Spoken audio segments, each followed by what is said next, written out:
Good morning, good afternoon, good evening, and good night. You are listening to Holding Down the Fort with Alejandro Soto. For today's episode, I've got my good buddy Kyle coming back on the show.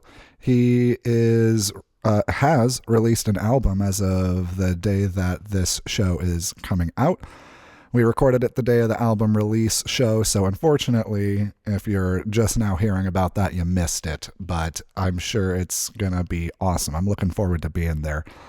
Kyle he's been doing a lot over the time that has passed since he was last on the show, so I'm excited that we get to hear about all of that and hear about how he put together this album that we're talking about today. I've been hearing him play these songs at live shows for a little while now. And yeah, there's some good tunes. I'm glad that he has gotten to the end of this project and is putting these out into the real world. So congrats, Kyle. Good work. Before we get into it, here's what I got coming up. I only got a few things on the schedule right now, but there's some good stuff. March 22nd, I'll be singing and playing guitar at the YLNI Farmers Market. It is still indoors at that time, so I think pretty soon after that we'll be going outside for that. But Saturday, March 22nd, Farmers Market, and then Saturday, March 29th, Blossom Bash is going down at the East End Eclectic. You'll find me doing a headlining set as Pumas, going to be pulling out all the stops for this one. I've got Costella opening up the show for me. He just a couple days ago opened for Steve Aoki at Pierre's, and dude, he laid it down right. Super stoked to have Costella on that show. So Saturday, March 29th, come down for Blossom Bash. You can find the ticket links in the show notes. And then the week after that, April 6th, we've got an ecstatic dance going down. I believe Good Luck Garrett is going to be DJing that one. He's been on the show before, so if you're a listener, you might remember him. And I'll leave it at that for current events. Be sure to check out all the links in the show notes.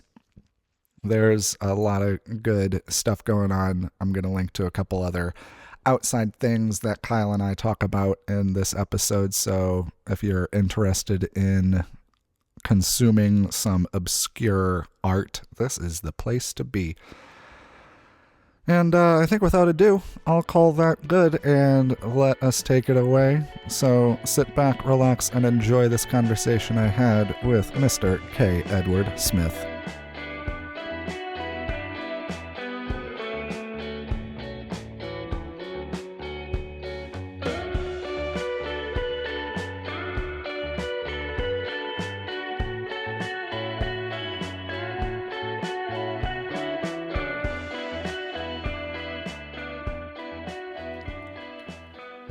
Yeah, that looks good. Kyle, dude, thanks for coming back on the show.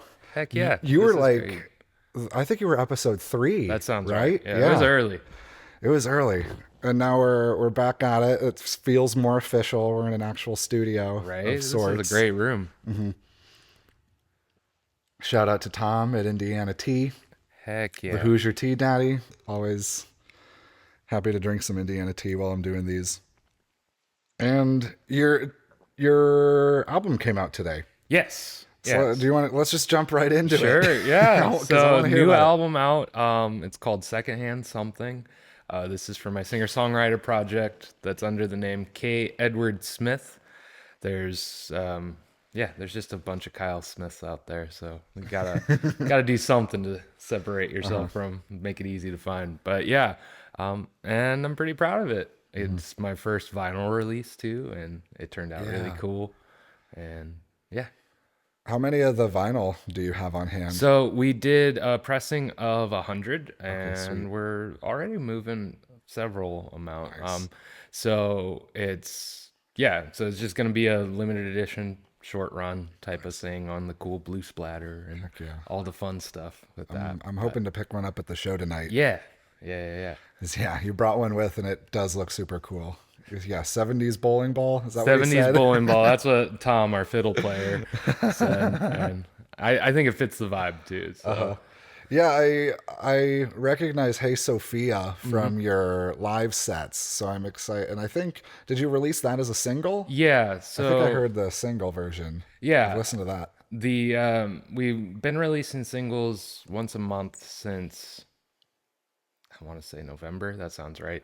Hmm. A lot of these songs have been in the live set for a while now, and they were ones that were kind of written in a burst of like writing a new song every week and then going and picking one to kind of take further. Okay. A couple years back, I'd been in a really regular practice of doing that and got a lot of songs out of it, a lot of junk, but uh, it kind of distilled down to the 9 that ended up on Oh, here. cool. I think we recorded 18 tunes in the Mm. sessions.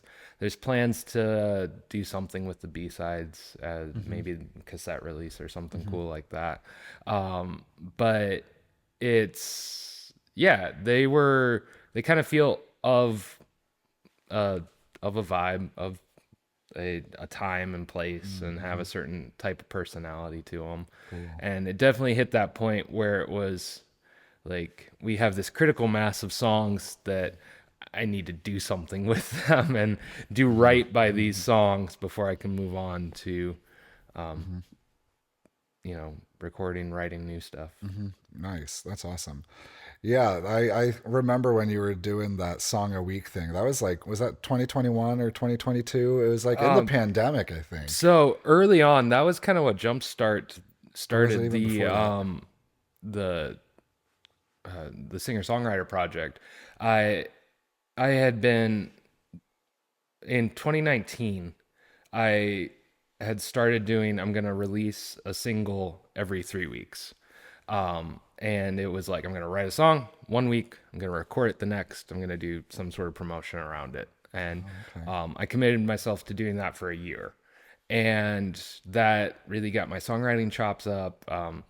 Still wrote some stuff that's like uh, not as proud of as I matured as a Uh-huh. songwriter, but like some of my favorite albums are like some of the old punk albums where you're literally Mm-hmm. hearing Mm-hmm. the musicians and the songwriters learn how to play the instruments and how to Mm-hmm. write a Mm-hmm. song Yeah. on there. And I think there's something cool about documenting that and having that artifact in Mm-hmm. there. Mm-hmm. So that was the first year of doing the singer songwriter thing. But the group of songs that ended up on Secondhand Something, that was like I'd finished that, Mm-hmm. and then I'm like I had missed the regular practice of writing in that way, Mm-hmm. Mm-hmm. and so I needed to develop something that helped me actually sit down and write, and that's where these songs came from. Was kind of like, okay, I'd gotten through that initial pressure cooker that I threw Mm-hmm. myself into. Now I'm gonna come up with something that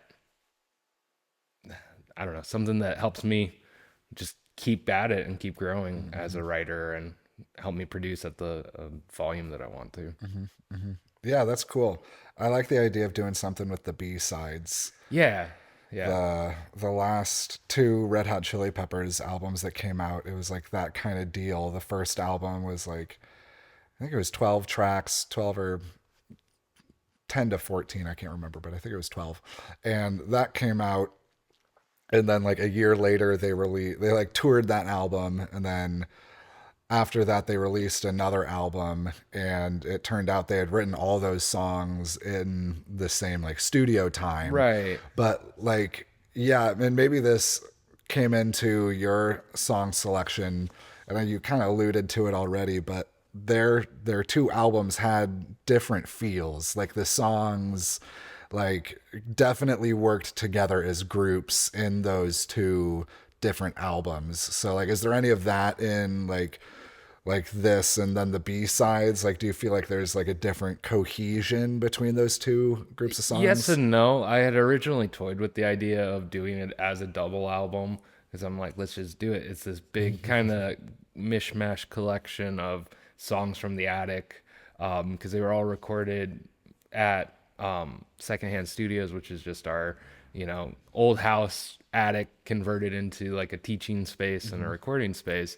And it's vibey, it's cool, and there's a lot of like secondhand gear and all of that stuff. And so it's like these are just songs that were written in this time period and in this recorded in this space, captured in this space, with the exception of like a couple on location things that we did for the album.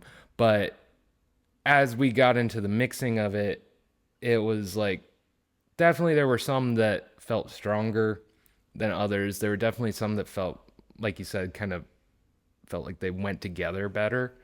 And I felt like grouping them as like this is the record and this is the B-sides allowed the songs to stand better on their own, I guess, as a way to be like it was a stronger artistic statement in that way, that the 9 songs that ended up on this record feel of a thing and definitely have a certain vibe.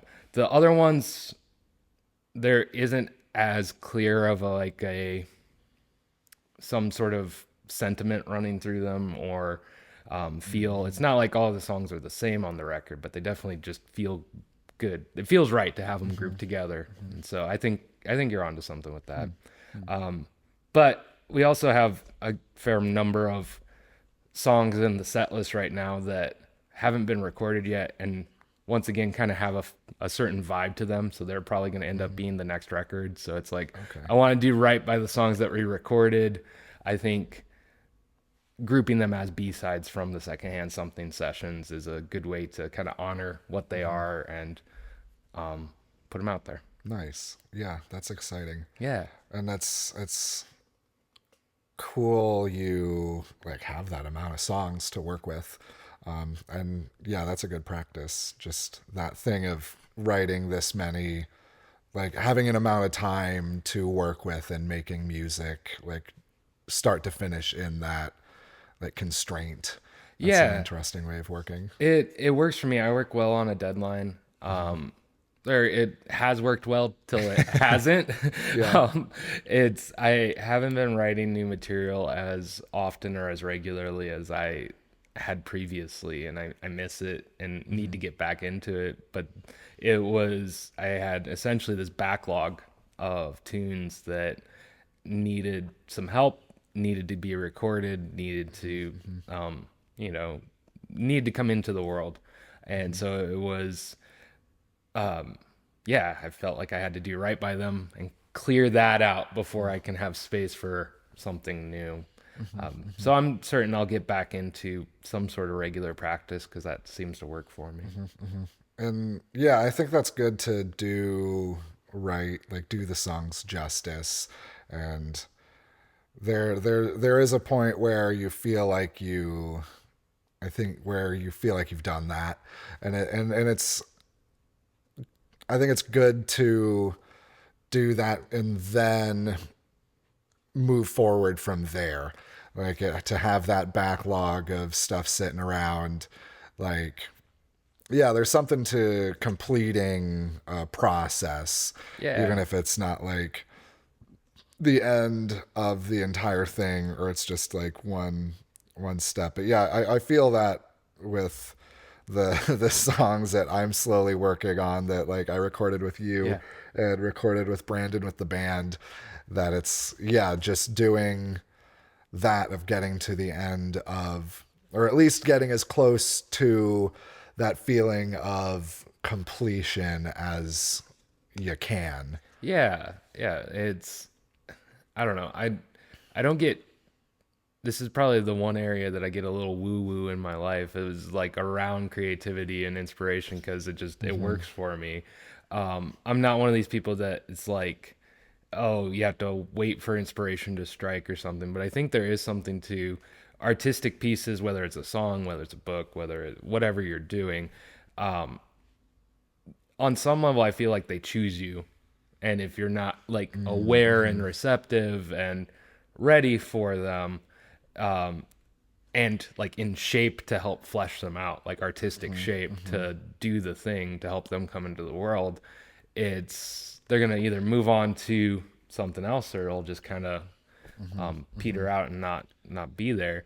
And so yeah, there is that, like, you want to do, they have a personality and a life of their own. You want to help them stand and then let them go into the world. Yeah, yeah, that's I think there is you got to get a little woo woo talking about creativity because Yeah. it's just like it's non-tangible. Like last night in here the breakdancing group had an open house and they did a panel discussion with some folks who like have been dancers in the Fort Wayne scene for like a couple of decades, some of them.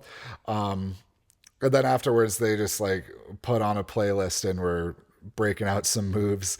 And it was really neat watching them from like a musician's perspective because I could see like it felt like I was watching what music would look like if it were like physically visible. Like and then I could, and having that, I don't know, that thought in mind and like that experience was like, oh, these people know how to dance. And Yeah. also like they're listening to the music and they're, and for me, that was really interesting to see because so often like music is an auditory thing. It like exists in the mind and in the head of the listener.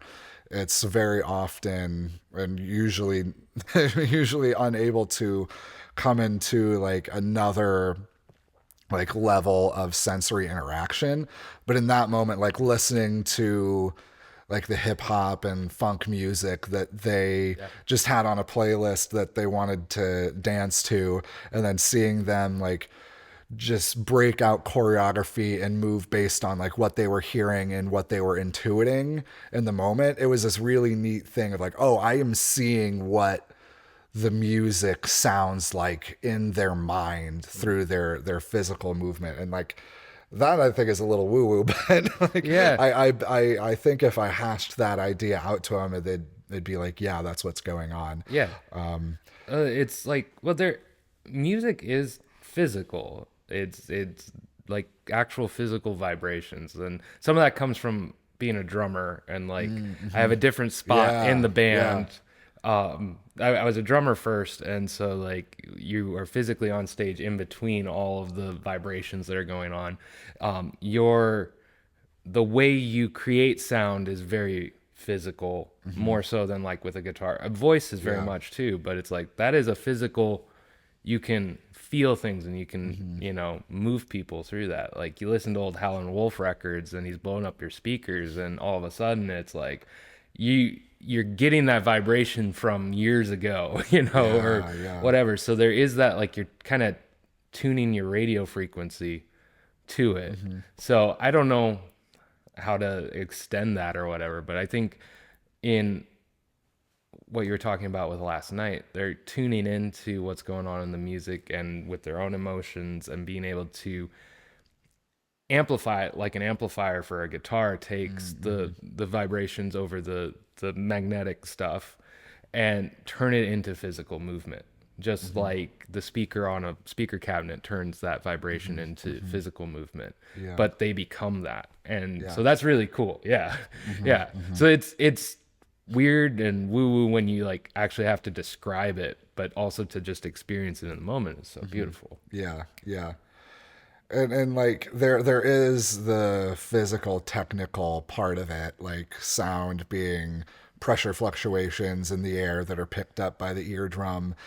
And then like, but then beyond that, like the processing that goes on in the brain, like it's I think the woo woo ness comes in that space between that person hearing or like the eardrum picking up on the physical pressure differentiation and like variation in the air, and then that being translated into like electronic impulses in the nervous system that fire in the brain, and then like immediately, at least from my perspective, I mean, I'm sure there's what it's that we live like 80 milliseconds in the past because that's how long it takes our brain to process like what we're taking in sensorily, and but like how it so quickly goes from that physical wave and then gets processed by the human brain, and like I think the spirit and the heart is involved in this, and Yeah. that's where it gets woo woo because then they're moving immediately and like turning one level of the physical world and like one sensory level that humans possess and like translating it into another, and that like just blows my mind, and how that occurs I think it's very woo woo, like Right. where It's there's not something. just it's not just pressure levels. It's Yeah, also emotion yeah, and yeah. human connection. Uh-huh. And sure, on some level that is like it is technically a like electronic impulse in your brain. But and I don't know if it is just like something we fooled ourselves into thinking it's more, but I'm too much of a chicken to let go of the fact that it feels like it's more. Right, yeah. I like being a human, and like I wouldn't make art if I didn't believe that there is something there in like that it is more than just random electricity in your brain, that you can communicate with people, you can communicate with yourself, you can Yeah. you know somehow alter the world around you by doing this. So on the songwriting end, it's like, or any sort of like when you are working in, I think the example from last night is very akin to like improv, right? Where you're instantaneously kind of tapping into that. And it is kind of this immediate thing. When it's something that's a little bit more scripted, all of those tools of tuning into that, and you're, I don't know, it's hard to articulate the idea of your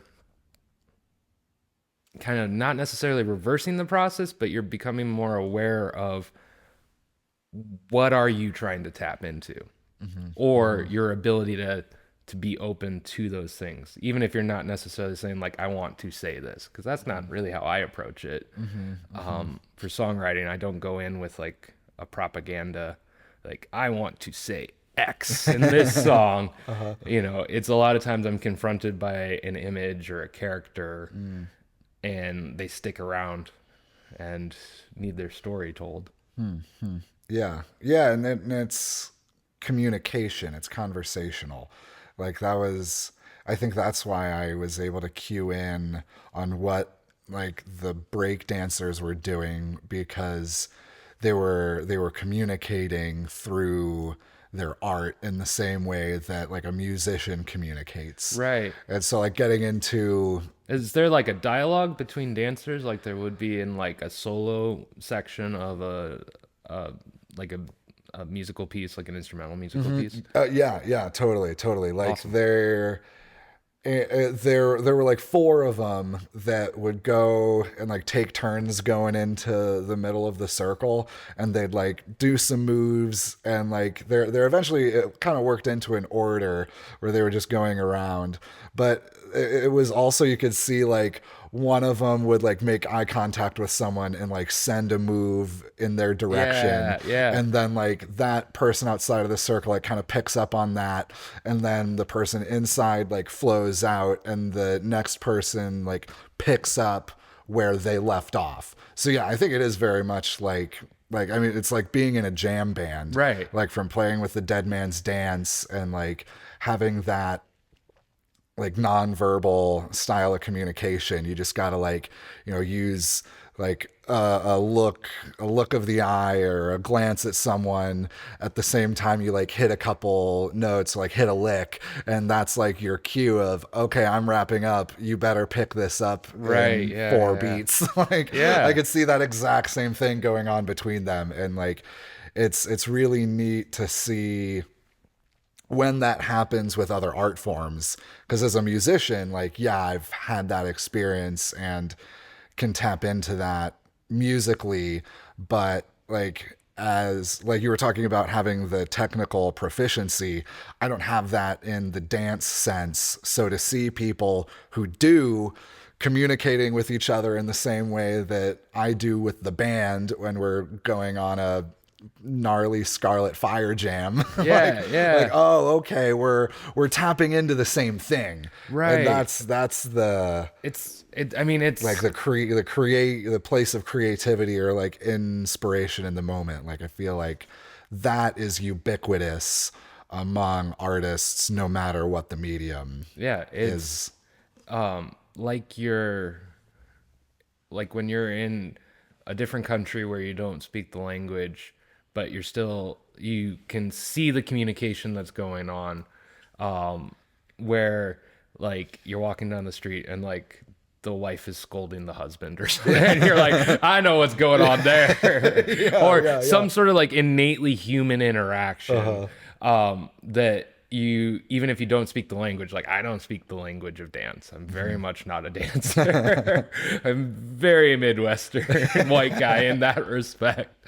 And it's, but that's when you have that moment of like commonality and you're like, I get it. That's cool. I agree. That's always a beautiful moment to be able to see what other people are tapping into. Yeah, it's pretty awesome. So what was the process like of releasing this album? Like kind of run me through even just like kind of the boring technical stuff, like of getting a vinyl pressed. I think people might be interested in hearing this is goes into that. Our first vinyl pressing, and it definitely had me pulling my hair out. I don't have much hair, but what little I have, beard. Yeah, exactly. So most of the recording on this, like I said, was done at Secondhand Studios, and I probably played 75% of the parts. I don't know the exact number. A lot of like the rhythm tracks, a lot of these songs started out as demos from acoustic guitar or piano and me singing, and then it was kind of fleshed out either through things we had done live because we had been playing a lot of shows and had been taking these songs and kind of road testing them and things like that. But then the last 25% was filled in through some really significant guest musicians coming in and putting some extra flavor on the tracks. So big shout out to everybody who helped. It definitely wouldn't have been the same without everybody else playing on it.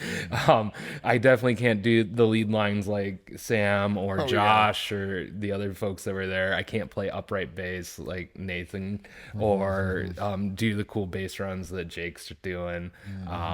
Kevin Showalter jumps in and does a whole bunch of amazing backing vocal things. I'm stoked to hear that. Yeah, it just takes it to a whole different level.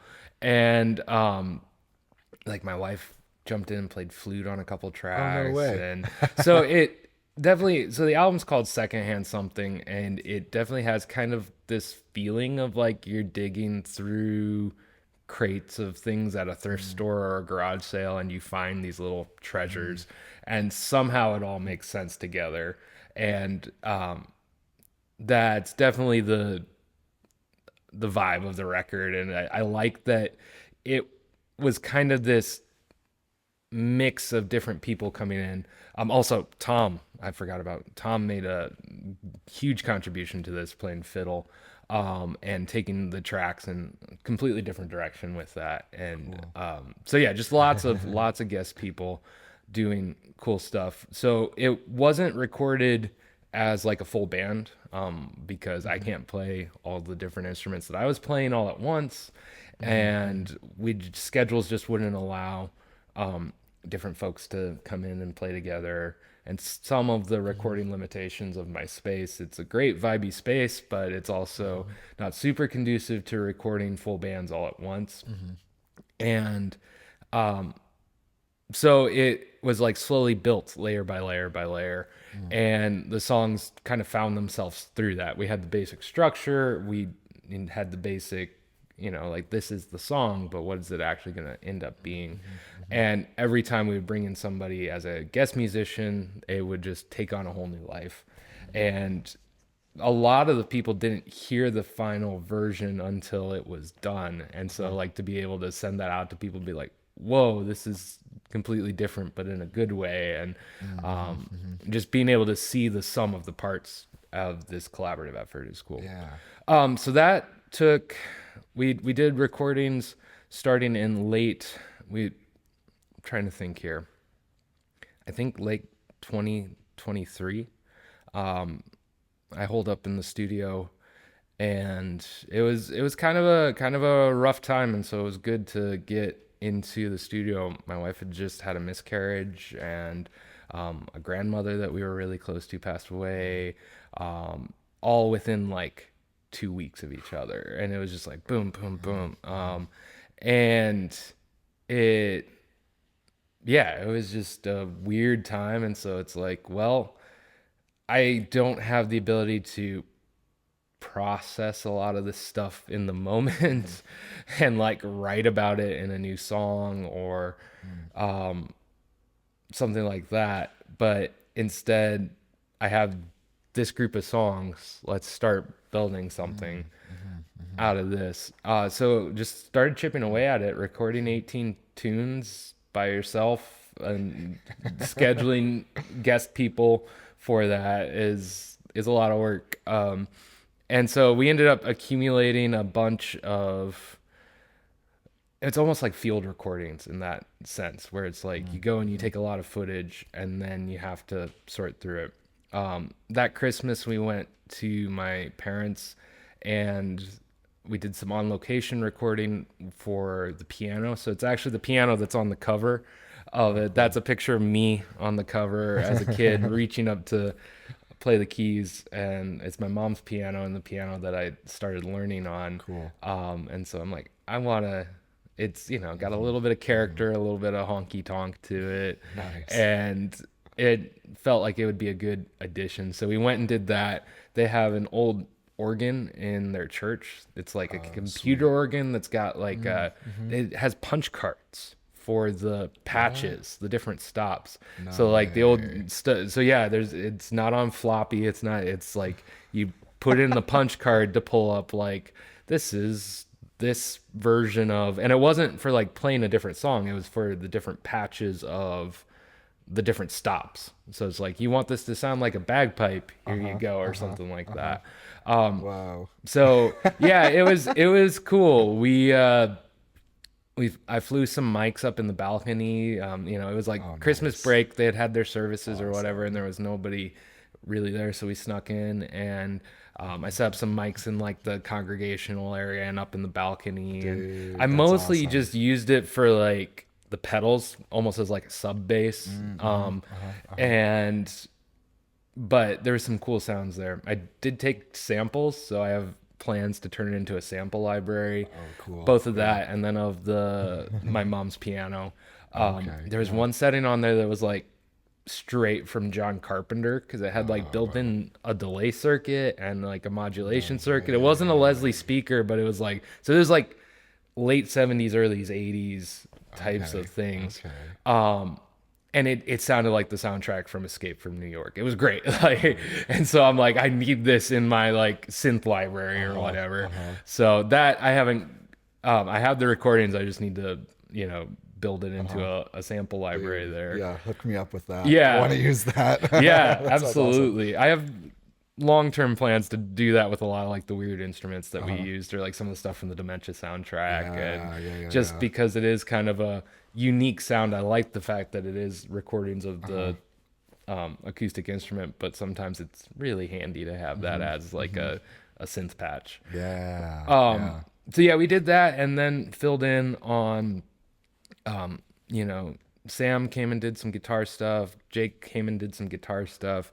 I was really hoping to have upright on this track, and my long-term upright player had moved to Hungary, and then he had moved back, and I'm like, I didn't know he was back, and I'm like, dude, what's up?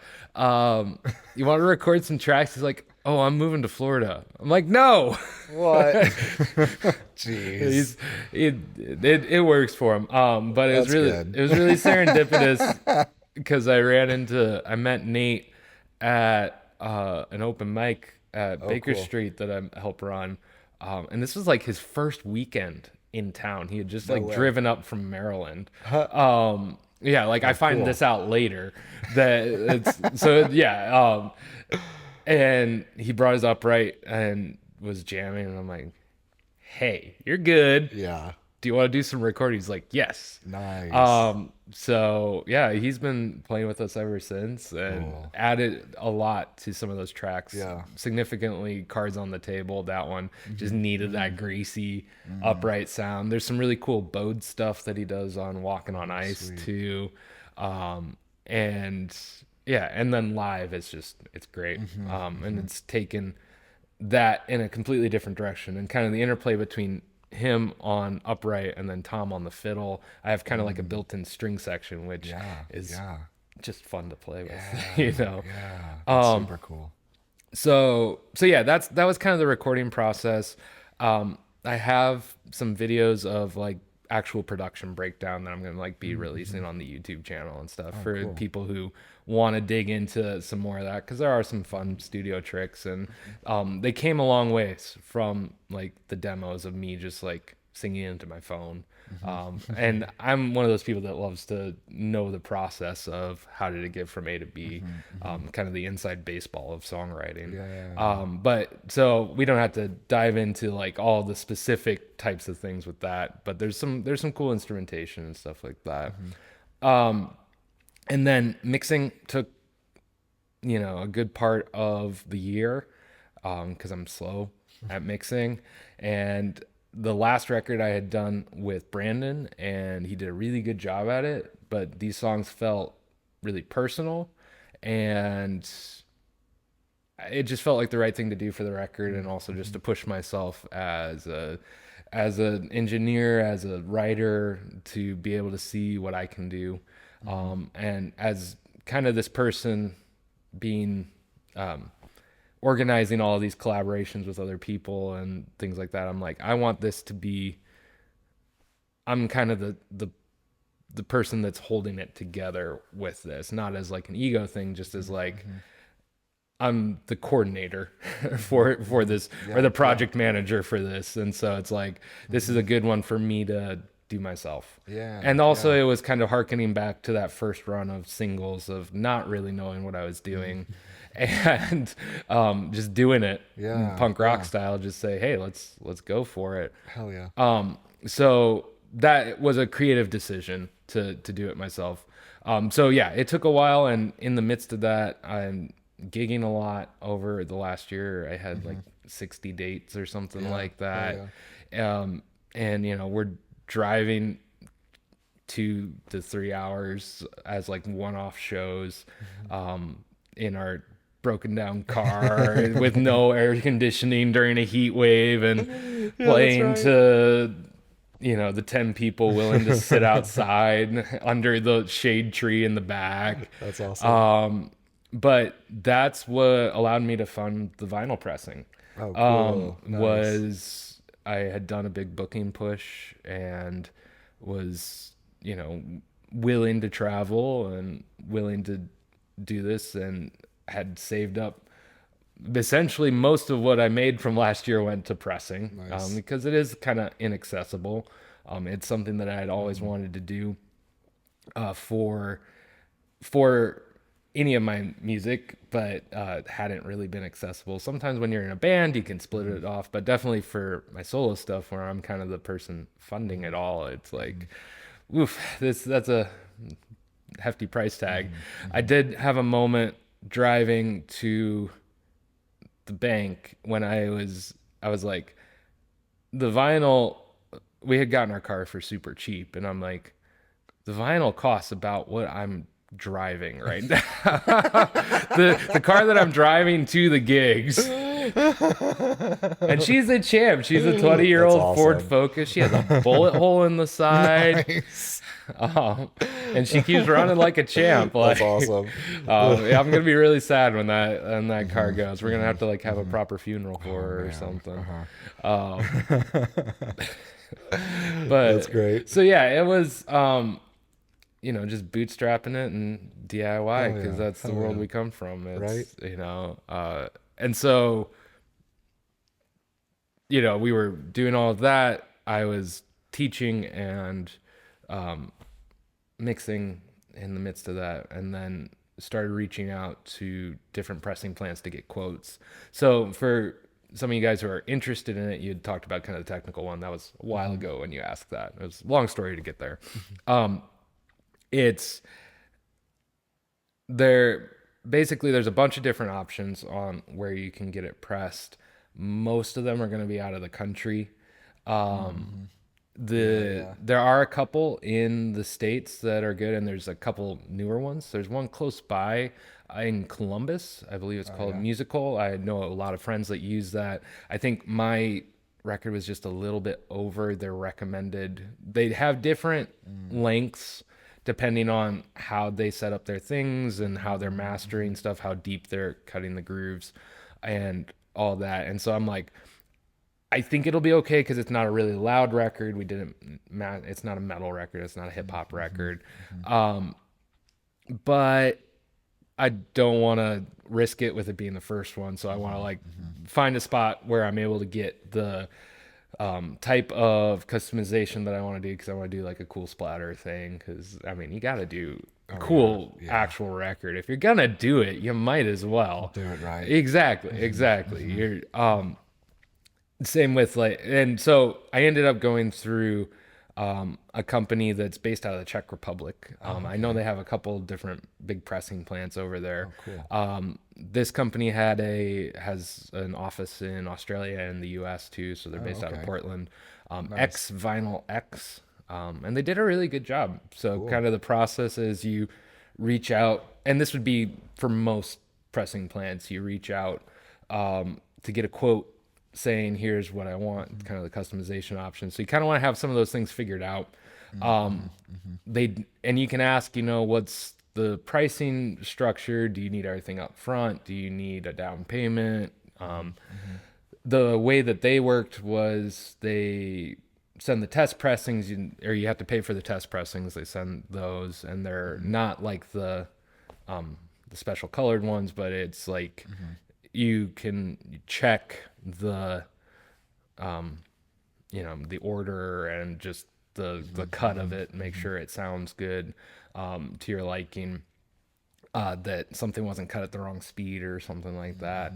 And I had actually when we got the test pressings, I thought that there had been some sort of mistake because they sounded pitched up, and I'm like, now I have to start all over again. This throws things off. This was already, like 6 weeks into the process of it.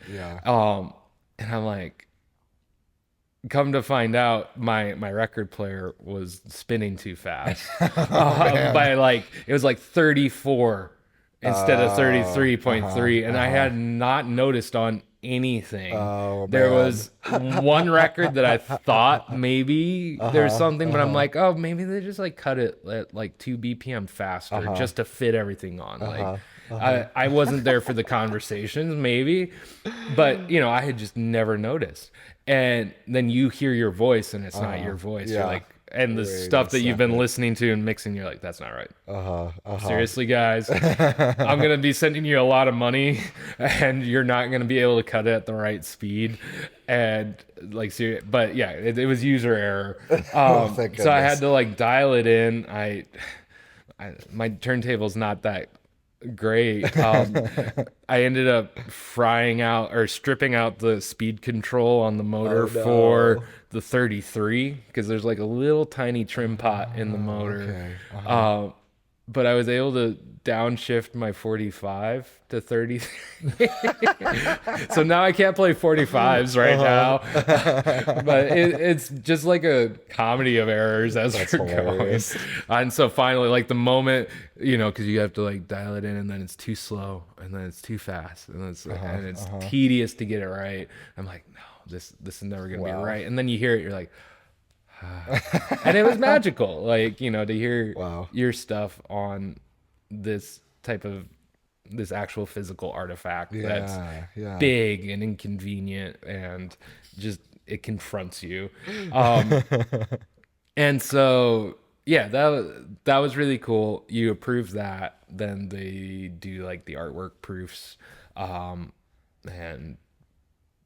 pay them, and then you sit around and wait for a really long time. And didn't have any updates. Like I had sent, so they specifically needed like a wire transfer, which felt sketchy. To go like TransUnion or something. Yeah, something like that. But it had to be like a business one, because it wasn't just like to a personal account.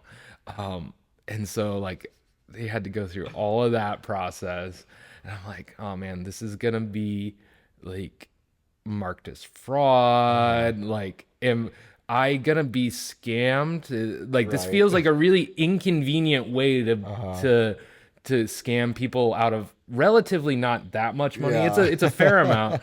And like, so that's like in the back of your mind. And so we got the test pressings. I'm like, okay, cool. It could still be a scam, but this feels really inconvenient way to get get the 5 to 7 test pressings. That would take a lot of upfront. There are easier ways to get more money out of people. But still, I'm wary enough that this might be a scam until you have it. I'm not trusting anybody. And it's like, just. So there's a big learning curve, and I didn't really have anybody to like guide me through it or anything. So it's, but we got it. And, like 2 days later, my debit card stops working. I'm like, oh man, I gotta like go in and talk to them. And they're like, yeah, okay. Is this you? Is this you? Is this you? Come to find out, it was like a $10 transaction for like college transcripts or like being sent off to that like had flagged it as fraud. It wasn't the like the wire large sum to the Czech Republic. No, it wasn't the wire transfer to the Czech Republic. It was $10 to the college transcript people. Oh my God. That's funny. Because like I said, it's a comedy of errors. So anyway, so we hadn't heard anything. And they had said, it'd been 6 to 8 weeks or whatever. And I'm like, okay, fingers crossed it'll be here for the album release. We had a short run of shows lined up this past week, and I'm like, I'd love to have them for this, because we're like out playing for people. This is the new record. That's where we move the most merch. We're not going to be back in that town sometime soon. It would be really great if I could have the physical thing to sell. We had started this process a long time ago, specifically to have it and to do pre-sales and all of that stuff. And so no word. I'm like checking the like, like every has there been a tracking thing updated like every day twice, because I'm obsessed at this in the morning point. and in the evening, I'm sure. Exactly. Beginning of the business day, end of business day. And randomly there's a tracking number added, and there wasn't like an email or something. I'm like, is this really? Are you is this it? Are you joking me right now? And like, I'm like, okay, cool. It's exists. It's there. It exists. It just needs shipped. We're cool. Nice. And so now I'm like obsessively checking it like 5 times a day or whatever. And just to see if it's moved. And so it starts moving. And this was like on last Monday. Oh my God. Yeah. Not like this week, but the previous week. So like almost 2 weeks ago. Yeah, almost 2 weeks ago. Okay. Less than 2 weeks ago. Yeah, less than 2 weeks ago. Mind you, like, I have a show that Friday. And the album release is like less than 2 weeks away. I'm like, I don't want to be hopeful and get my hopes up. I can like sell coupons and like give people free shipping or something. It's not the same, but we can figure it out. Do pre-sale. Yeah, we'll do something. We'll make something work. So I'm like already going through all the contingency plans. Here's this thing that costs as much as the car I'm driving. It's like, geez. And it's so, but then it starts getting closer, and it's just like, wait, it's in the States on like Wednesday night. I'm like, okay, cool. It's in California. You know, like as long as more fires don't break out or something, Yeah. like we should probably have it by the release show. Nice. Cool. That's good. That's good. Nice. That makes me happy. Be really great if it could be here for this weekend, but it's not going to be here for this weekend. Yeah. So that's, of course it's not. So But it's in the States. it's in the States. Okay. We're cool. Made it across the pond. Yeah. Like Thursday night, it's like, hey, we're in Indianapolis. No way. I'm like, okay. Cool. So now I'm like, I'm going to be out of town for these 2 shows. Who can I call to like come watch my porch? Oh, yeah. Yeah. So that it's not just sitting out there. Right. You know, and like knowing my luck, it'll be like we'll hit the road and it'll be there like 2 hours later. Or Yeah. Yeah. like, and so like I check it like, and my wife has a really early alarm because she's a school teacher, and I check it that morning. It's like, it's out for delivery today. I'm like, no Oh, shit. no, it's definitely gonna be there like 2 hours after we leave. So I need to like call somebody who's randomly available on a Friday night to like come and watch my porch while I'm out of town. Rock and roll. And then it's like, it's gonna be delivered by 2 p.m. I'm like, no, it's not. It's not. And so it gets to like 2 and they don't show up. I'm like, of course. Yeah. Of course. Yeah. So I'm like, but long story short, it shows up an hour before we leave. No way. Yes. And so we were able to take it and get it to a couple people on that. All the way And from the Czech all Republic. FedEx. Shout out to FedEx, man. Wow, that's amazing. that's the magic. Yeah. Of rock So and it's roll. like, it's here. It exists. It's really cool. So yesterday you got your box of vinyl. No, this was last Friday. Oh, okay. Yeah, so no yeah, way. yeah. So we were able to take it Whoa. on the road with us out of town. Nice. And Okay, sweet. So yeah. Nice. So we've had That's it for about a awesome. week. We've been able Holy to get cow. a couple special pre-sale stuff. And you didn't get scammed. I didn't get scammed. It was legit. Yeah, no, X Final X is great. Wow. That's That's probably awesome. some internal thing on me. Not, I don't know. I'm just a working class person mean, who's like, careful with money. That's what it is. yeah, it's not because it's out of. I would be the same way if it was a U.S. company. Oh, Like, yeah. And Unless I could like go talk to the person and see the pressing plant in person. yeah, you see know? the machines pressing other people's vinyls. And Or if I know somebody who had done it. But they did a great job. Even then, you're going to be like, I'm not going to believe it 100% until I have my vinyl in my hands. Exactly, Like, exactly. This line of work, like, and even if they do like legitimate work, sometimes stuff gets off and Right. like a speck of dirt gets in the machine on accident and it like creates a skip in it, and like they have to like that's also part of the magic of like the physical It's medium here, yeah. of vinyl. Yeah. And like with tapes a little bit too. Like I was reading on the website that I'm going to get the tapes from, that like if you're going to record them at your own, like on your own, to block like a recording sensor on the tapes. And it was hilarious. You, Like, in you have the to like put a description- piece of scotch taped over the tabs. and Yeah, it says a piece of duct tape on the upper left corner works great. it does. And I'm like, that's so hilarious that like on the website that you're Right. buying these from, like this medium, like you're utilizing duct tape. Yep. Yeah. I'm Yeah. like, this is it, man. This is like I think it's so cool that like you with Rabid Turtle Records and like this record in your studio, like you've told me you want to like create musical artifacts. Yeah. And I think that's so cool, and I like that a lot because in the digital age, you know, everything goes up online, and it kind of, I don't know, pulls a bit, at least for me, it pulls some of the connection to the actual artist out of the experience of interacting with the art that they're creating and distributing. And I'm at a point where I would rather, like, I mean, even with electronic music, I'm mostly putting my effort now into finding music by artists that I like that put their shit up on Bandcamp. Yeah. And preferably in 24-bit wave files. So like when I see someone put their shit in 16-bit, I'm like, Maybe I'll wait for the next guy. Yeah. But I mean, but even like with that, like the electronic music, I want to find stuff that is like coming from the artist. And even if it's just one song on the album that catches my ear that I want to put in my sets, I'm trying to like buy the whole album and like support a real like artist that. And like there's one I've found recently. He doesn't have a lot of followers. He's from the UK, but he did this remix on I think it was Mr. Bill's most recent album, or maybe it was his album before.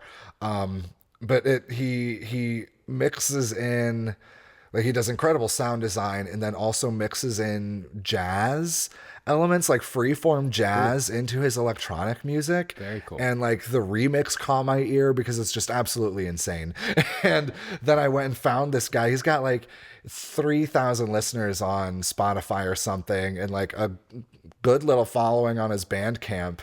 And all the reviews from people are like, this dude is doing amazing work.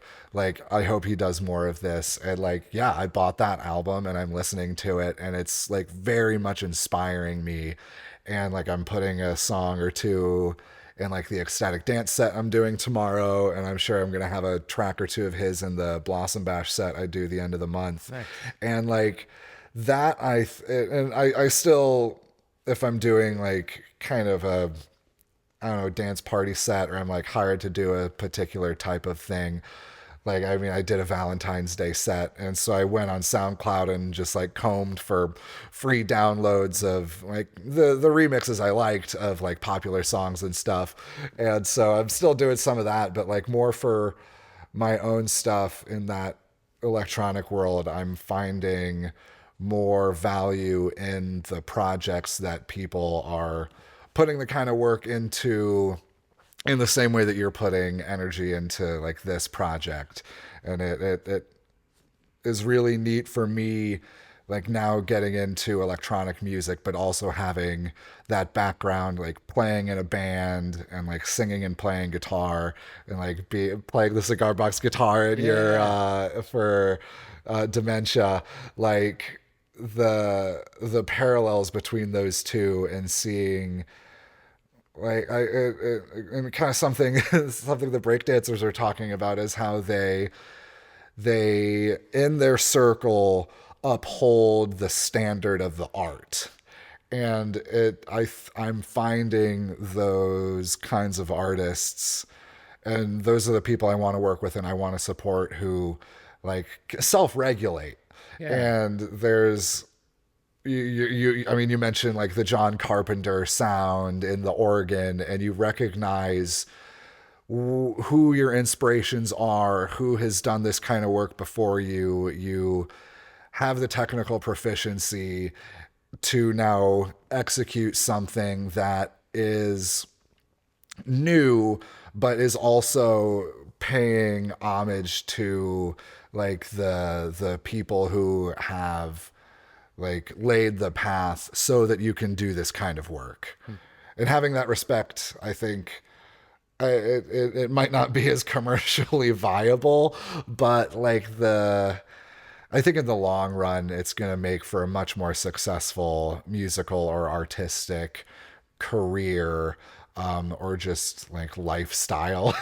I mean, in the long run, we're all dead. Like, Yeah. it's Long enough timeline, everybody goes to zero. Yeah, and I think that's kind of what the whole idea of like artifacts, musical artifacts, part of what fascinates me and what enables us to interact with people from previous generations, artists that have gone before, whether you're claiming some sort of lineage and moving the culture forward, or if that doesn't even exist, and how fragmented and how we are able to access everything all the time.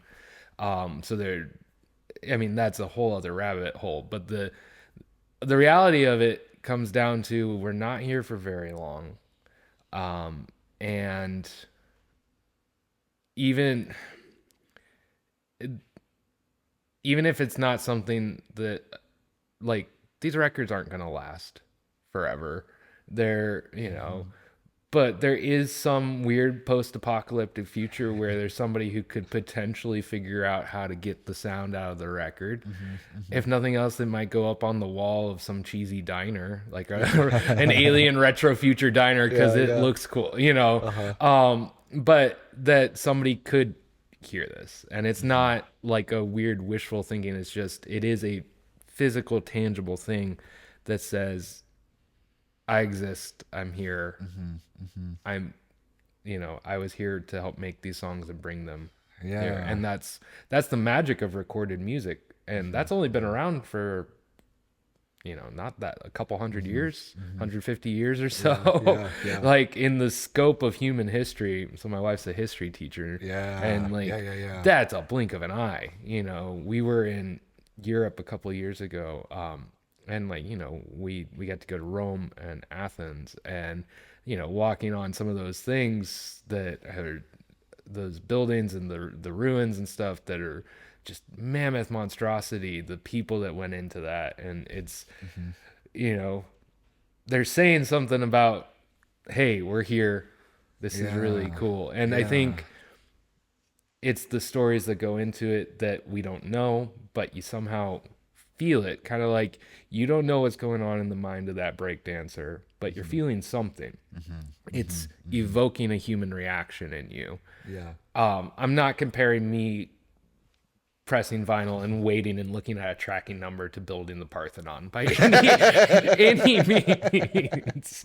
I'm just saying, this is like an innately human thing that we do. We create artifacts and try to communicate with people, both who are physically present in our world around us and that are before us and after us. And I think as musicians, finding ways to do that and continue to do that, there's always going to be the convenience of being able to find it on the internet, at least right now, unless the internet goes somewhere or whatever. But people are going to choose convenience. But there are going to be weird, rabid fans, weird folks like us that crave something a little bit more, and appreciate the fact that you're putting something in, you know, want to experience it in that way, put some DNA into it that way, and have some story with it. It's, I don't know, it's cool. It doesn't have to be more profound than that. It's we want to build these artifacts, and here's a small way that we can do it, and we got a crazy story with it too. How just like how many of your gigs that have been great, I mean, have just been okay. Like the great ones always stick with you, right?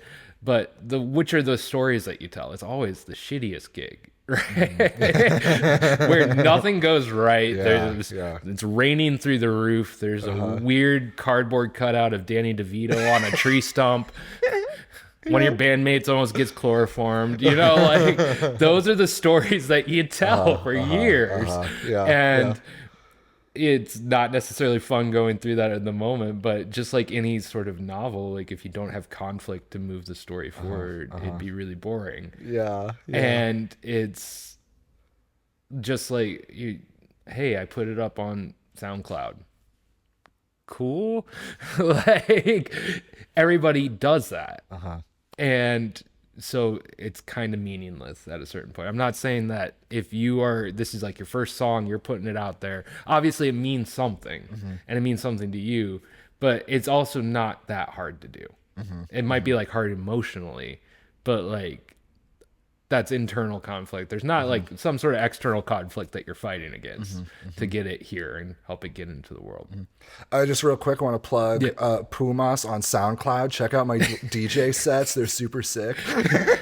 I'm over here just slinging shade.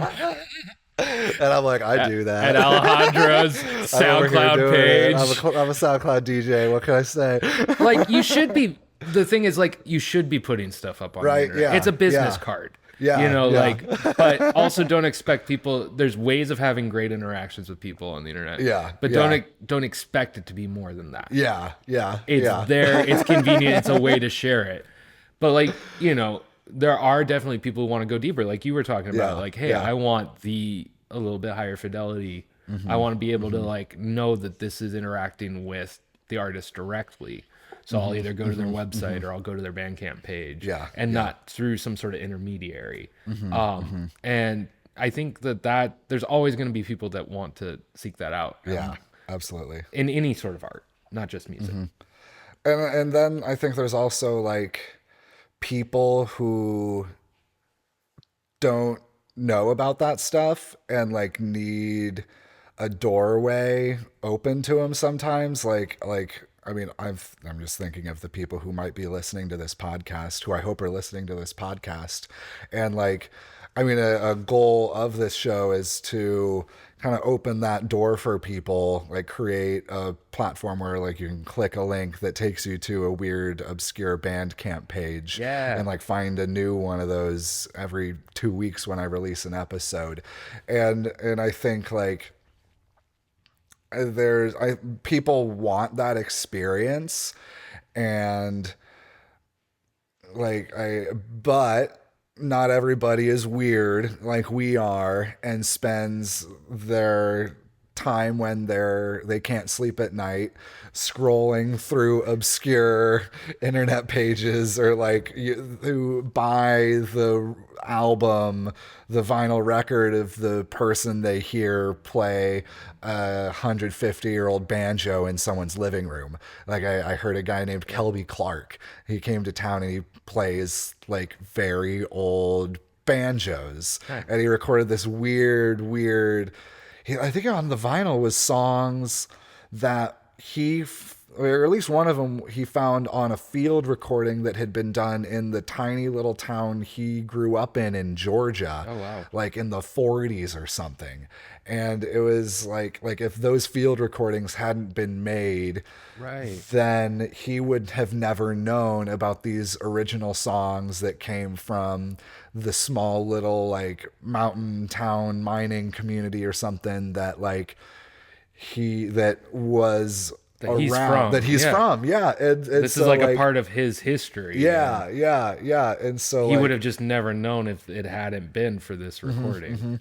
Yeah. And so like those little artifacts, like he found those artifacts and then through that, maybe I'll put a link to his page in this, because it's like kind of in alignment with what you do, and that he recognized he had an opportunity to share those things with people and to kind of like keep the conversation going. And I find that really interesting, and like hope that this project kind of opens that door for people who maybe don't have that weird brain or personality trait, or just like, I don't know, that's not how they want to spend their time, but maybe they're interested in something that might be a little out of the way if it's presented to them in the fashion of a Billboard podcast that's on Spotify. Like whatever. I think that's to be like an intermediary between the masses and the weirdos. A curator. Because they are different skills. The ability to create and make these things isn't always necessarily the same. It isn't the same skill set as like sharing that with people. I know a lot of great songwriters that are just like really bad at sharing what they're doing. I'm guilty of it too. Me too. Because I'm not that. And it's like, I think there's people out there that want to support the people doing cool stuff. And I think that that's so important, that it's to find, that's how things move forward, and you're not just getting whatever the corporations have decided is, or Taylor Swift has decided is cool right now, and not necessarily shade to Tay-Tay, just like, but it's like, careful, I don't think I can handle they're that. Going to come after us. But it's, there's always going to be those like big hits, and once again, it's the convenience. Like this is what is being presented. It's the fast food of music. It feeds you, and it gets the job done, and that's cool. Sometimes you need something else, and I think the way that you keep other things going and keep people making that is by finding ways to support them, whether it's just telling them, hey, this is really cool. that you're doing this, and like, can you play a house show? Or, hey, I hear you're going to be down the street from us next week. Tell me when to be there, and we'll be there, and we'll get 5 people there. Yeah. Or buying the record, or it's not always that, or it's sharing it, like the you talking about the guy who plays the banjos, like just getting out and saying, here's this person doing this cool thing, check them out, help support them. Not just with musicians. That's how the community survives. And the art keeps happening, because otherwise it's gets really discouraging. And that's what I want to do with the label and stuff, is help give people that push, because sometimes all people need is just somebody else to come beside them and say, no, this is good, don't like try to shop this to somebody else, you do it yourself. Like, it's there. You just need somebody giving you a kick in the ass sometimes, to get it done. And then with the artifact, it's like, here is a tangible thing that the project is completed. It's not just out to the world. It's, no, we made this together. It's cool. It's a thing. Yeah. And like, to come back to the like human primal urge and desire to create something like external, I think on a certain level, it's like who is it? Oh, it's Andrew Callahan. He does Channel 5 News. It's like he's like a renegade journalist, and he has like this like mental, like, I don't know about disorder, but he like took way too many mushrooms when he was young, and he like fried his brain. He was like 12 or something, and he took like an entire bag of mushrooms, and just like there's a name for it, and so he's like constantly like having like slight hallucinations, and he like has depersonalization and like derealization. And so he said for him, filming himself and seeing himself on a screen helps him to remember that he is like a real human being that exists in the real world, and he's not just like manufacturing it all in his head. And I feel like as artists, like all artists, I feel like, and I think all humans have this, to bring something into the world that is like you can hold, that's tangible, like that artifact. It almost, and I think it does confirm your own existence, because now like from, or like an existence of a spirit, or like a deeper like creative thing, like Ram Dass calls it the soul. And so when something that emanates from the soul comes into the physical world, like be it a handprint up on the cave wall, like of tens of thousands of years ago, like that is an external representation of the soul manifest in physical reality. Like that kind of confirms like, oh, okay, I exist outside of the confines of my skull. I am not just the thoughts bouncing around in my head. Those thoughts can have effect on the real world and can turn into, a handprint, or a vase, a clay pot, or something like the art of pottery that we find in ancient like ruins and stuff. We're still talking about like, oh, look at the crisscross pattern on this tiny little piece of pottery. Like that act, like it is very primal. And so being supported by people and like having an audience, having someone like buy that thing, it confirms that another person, it's like your existence is being recognized in a sub level, like at a layer below just the exchanging of currency and physical goods. Like when it's an artistic creation, there is that like, and I think of like, I've told this before, that in the pandemic, when just playing in my room by myself, I realized, oh, the audience is important. Yeah. Like having someone hear it is like so fucking important. It is. And then like when someone comes up to you and says like, hey, I want to buy this tape or this sticker of yours, like someone, it's like quelling a fear that I think it's that fear of death, that of fading into obscurity when the physical being turns back to dust. If like that tape exists, then like there is something more to me, to us, than just like the meat and bones. You know, we are more than dust or whatever. Like the call into the abyss goes on past whatever, you know, past the expiration date of the vocal cords. Yeah. Like the fellow who gave me my guitar, Howard Mayberry, died probably, I think it was a decade ago or so more. But I can go on YouTube and find the rip of the 45 that he made when he was like probably my age back in the day. Yeah. And like his body is 6 feet under, getting eaten by worms. So it's our death culture is really weird. So he might just still be preserved in the box, but that sound still can be produced and hit my eardrums.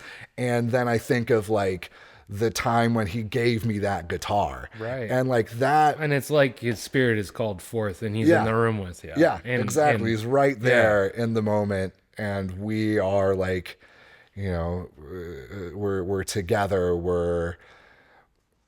He although he has died, he has not been lost. Yeah. And that's really fucking powerful. Like that's an amazingly, like, I mean, that's the magic of music and of any art form is in my eyes. And like take away the like commercial aspect and the trade aspect, the economic aspect of like, hey, I want to sell you this. Like, and that's just part of the reality of like, you know, this is part of your job, and like you want to be able to eat and put gas in the tank of the car that costs as much as you know. But like, just take all that aside, here is a thing that whether you're painting in your room, whether you're making a mixtape for somebody else, or burning a CD for somebody else, or finding some cool way to like put your music on an N64 cartridge or something like that. Whatever. It doesn't even have to be music. It's when you make something that is some sort of externalization of yourself. It's something that just says, I was here, I matter, and this is part of what I'm about. And I don't think it needs to be more profound than that, because that's super profound in its own right. And the fact that somebody else can take that and experience you after you're gone, not even to be morbid, but just to, I don't know, that you can have that sort of connection with other humans. And I know that exists, and because it happens to me with other artists, people that I've never met. And everybody has that. Artists that are super important to them, that have moved you in some way. Man, they stick with you. And you wouldn't have known about them if you hadn't interacted with this. It's some sort of great dialogue and something that gets down to what it means to be human, to try and struggle against the fact that we are dust. And there are beautiful moments where we can overcome that. And I don't know how well I did on this record, but the struggle was there, and I'm happy that I went with it. Yeah. Something Jerry Garcia said in an interview was that he considered every Grateful Dead record like a near miss. Like every time they put out an album, they almost got there. Yeah. And so then they're like, well, we got as close as we could. Now we got to try again. Right. So I think like to hold that, like that's an expression of humanity, right? Like each go around. Like, and we've talked about this before, like in a project, if you can do it again, that's success. Yeah, it's being able to get back and do Yeah. the next record, do the next thing. Yeah, yeah. Yeah, it's we'll end on this because we started with woo woo Yeah. stuff. It I don't know how far this was probably around the same time that Grandma Sue passed. I don't even remember the name of the book or whatever, but I ran across the whole concept that, like, the solfege scale. Apparently that's from like um an old map of the universe where, like, it was like cosmic levels. And this was like esoteric, like monks hiding in a cavern writing this, like, just who knows what they were on or what they were thinking. But it's like they found. hey, and it's like there's some weird, like, way of it comes down to like the ordering of the universe and who's at the top and who's at the bottom, so it gets expanded into like some imperialist stuff and all that. But in there's the two spots in the Western scale where there's a half step. It's the mi to fa and the ti to do, right?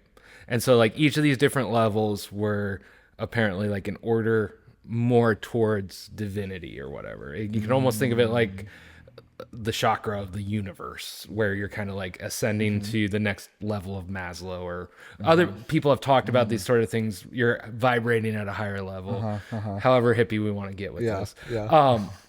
It's there's the third one, the me, was like earth and kind of where we normally live, and then fa was like right above it, and then like soul was like the sun, and that in like the Western church took that to mean like the Christ figure and things like that. And so there were moments where humans were able to advance from mi to fa and hold that for a second. And if you've ever played a suspended chord on a piano or a guitar, a suspended four chord is one of the most beautiful sounds. And so it's like this otherworldly language of talking about that thing, that tension that can be held where it's almost too beautiful for a moment. Same with like a major seventh chord where it's the other, and that's even further up the chain or whatever. But I think that that's part of our human story, is finding those moments of overcoming just basic existence. And somehow imbuing meaning to this, whether it actually has meaning or not. Because it has meaning to us, it has meaning. Yeah. And you can create beautiful things that eventually it'll fall back down. We eventually die. These records are going to get put in a garage sale somewhere. I'm like, hey, there was the old grandpa guy, and they felt bad for him, so they got it. And they're going to get broken and put up on walls and end up in the trash heap. And like, I'm not saying, oh, this is gonna last and hold humanity, but there's that moment, and it's beautiful for as long as we can hold that, and you can also return back to that, so it's that idea struck me really strongly, because that was one of the first moments that I was like, oh, I can understand things through music better than words, because like I instantly got that idea of the suspended chord. And then, so I don't know if there's any actual validity or what. I just, that image has been useful to me in trying to hang out in the suspended chord space. Yeah. I totally get that. and balance exists in the middle. Yeah. Like you're talking about like the suspended chord exists, like, I mean, for me, it exists between like the earthly realm and the realm of like gods. Like there's, and I think that's like where humans like truly exists. Like there's like it's the that animal, always bouncing back and forth and overcoming just being an animal, just being this thing. And it's like, and even if it's just through sheer defiance, and stubbornness. Yeah. That this is just what we do as humans. I'm not saying like, ooh, look at what I'm doing. I'm saying this is what we all do. Yeah. And to be aware of that and try to lean into it is something innately human, I think. I agree. Well, Kyle, the album comes out today. We're recording this. Yes. This episode's going to come out on Tuesday. So Nice. Where can people find the album? Where can they listen? So you can listen on all the interwebs services. It is on SoundCloud even. No. There's a handy link on my website, kedwardsmith.com/stream. That'll take you to the major Spotify, Apple Music, YouTube Music, Bandcamp. Or you can just search K Edward Smith and it should be there.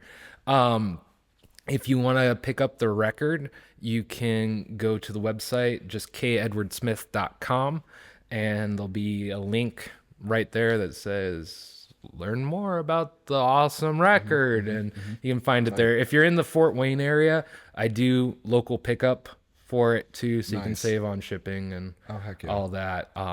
And we're only shipping to the US right now just because things are crazy and it's expensive to ship stuff.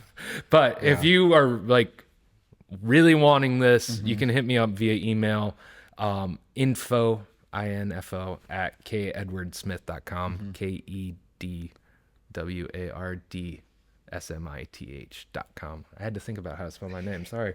The vinyls made it from the Czech Republic. They made it from the Czech Republic. Yes. It's not convenient, but it's possible. It's doable. It's doable. But yeah, if you are in the States and you need a copy shipped to yourself, you can pick it up on the website, or if you can hit me up there or on the socials or whatever. Sweet. Yeah, I'm around. And Heck yeah. It'll be good. Links to all that in the show notes. Yes. Come down to the Pettit Chapel, see Kyle. Yes. We've done some shows together. Hopefully we'll do more. It's always fun playing with you. You put on a good show. Oh, thanks. And yeah. Thanks for being on this one. It's good to have you back. Absolutely. And shout out to the Pettit Chapel where we're at tonight. It's a newer venue in town that's a spot that's helping people do the cool stuff, whatever it is. So it's an old church building, and that's being kind of converted into more of a community center. We've had some dance nights there. We've had some concerts. We're looking to do more like art shows, live soundtrack shows, even just like hosting like conferences and things like that. So I'm one of the people that helps do the booking. So if you're looking for a spot to do something cool, hit me up and we can see if we can get you on the schedule. Yeah, I've been down there. I hope to be back again soon. Yes. It's a super cool spot. Thanks for all the work you're putting into it. Oh, thanks, man. Thank you. And Let's thanks do for this listening. again. Heck Yes. yeah, you got a show and I got to hit the bathroom, so let's call that a day. Yeah. Thanks for coming on the show, Kyle. Always good to have you. It's going to be a good show tonight. I'm recording this intro and outro right after we did our episode recording, our interview. So I have not seen the show yet, but I'm really looking forward to it. Let's see. March 22nd, catch me at the Farmers Market. March 29th, come down to Blossom Bash. April 6th, check out that ecstatic dance. And check out all the links below. Thank you so much for listening to this podcast. It's a little underground weird thing that I'm doing, and so any and all support is very, very much appreciated. Go check out the Patreon. If you're not a Patreon subscriber, that is the best way to support the show. There's a free tier, and if you sign up for the free tier, you get everything. You also get access to the massive air pirate radio show that I have taken to Patreon exclusive. Copyright, man, really cramps my style, but hey, we do what we gotta do to rock and roll. So I'm thinking I'm gonna play out 2 songs from Kyle. I really like Hey Sophia, and then he mentioned Cards on the Table in this episode. So let's wrap this up with 2 new tracks from Mr. K Edward Smith.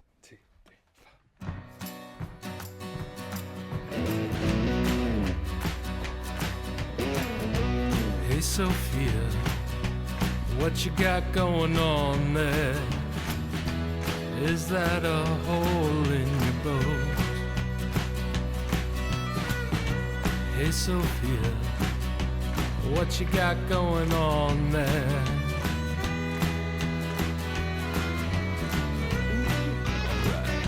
You got your pretty little ticket, and you thought you'd catch a wave on that golden rowboat of yours. So sick of burning biscuits and those corny Burma shades, it was high time you left the war. Now the wind is whipping up that little leyline dress, and there's water pooling in your favorite high-heeled shoe. Will we ever make it to that river?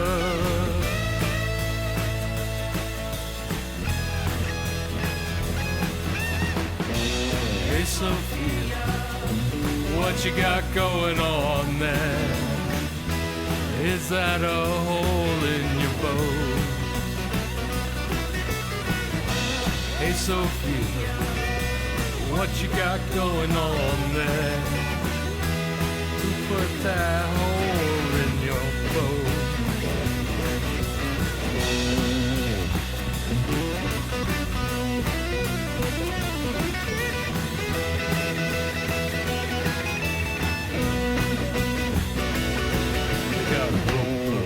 Your swaying hips with the sticky honey fingers there, trying to pull you back to shore. They want you wearing your red lips when you're scratching at the splinters, they say. Hey Sophia, you know the score. See the wind, it keeps on whipping, and the water's at your neck. Sophia, honey, baby, what you gonna do? Will we ever make it to that river? Will we, Sophia? Hey, Sophia, what you got going on there? Is that a hole in your boat? Hey Sophia, what you got going on there? Who put that hole in your boat? Oh Sophia, what you gonna do?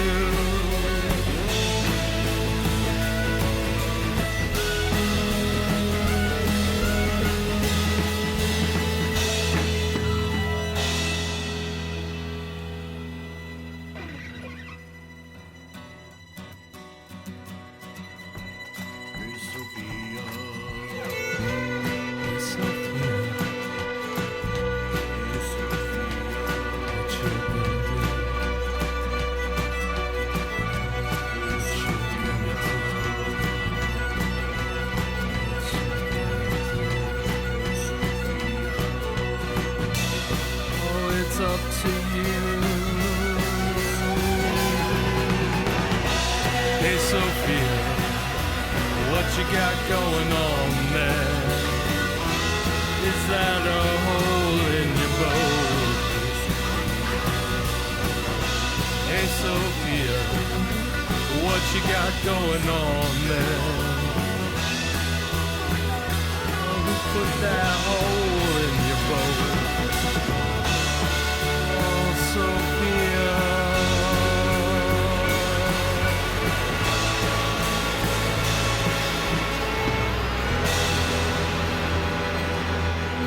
what you gonna do?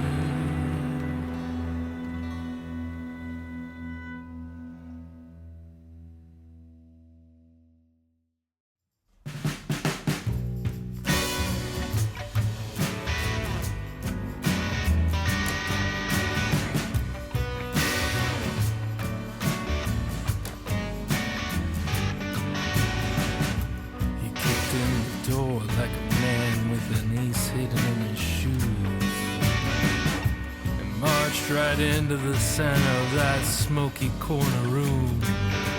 Said he had some luck down on Euclid Avenue.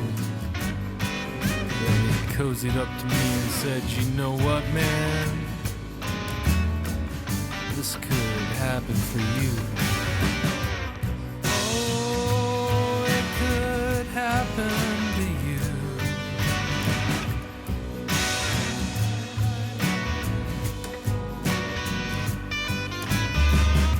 Kid, he said, here's how you get those tables to turn. Just back the farm when it's 50 to 1. Aren't you sick of pinching those nickels till those little pockets bleed? I can get you in on the best game in town and turn your luck around, man. Take it from me. Someday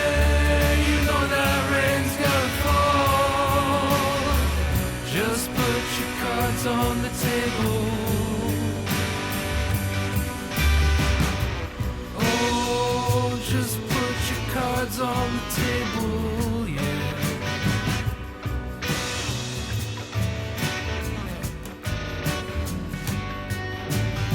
Well, my chips were down that night and I fell hard for his act. I thought it was high time my number was called. I emptied my pockets, we both smiled and shook hands.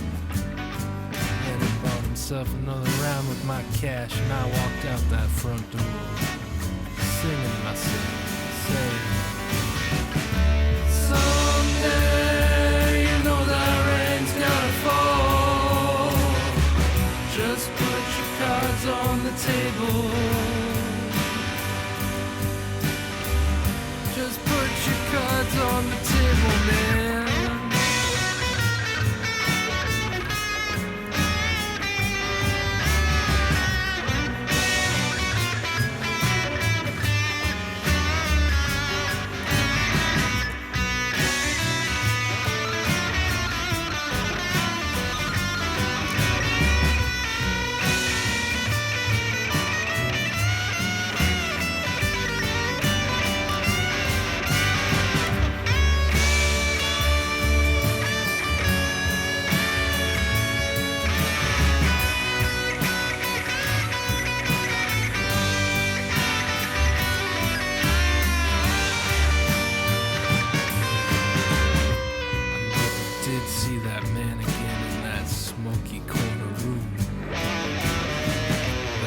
Probably guessed that from the start. Hell, there's not even a game going on down on Euclid Avenue. But every once in a while, when it comes down to the wire,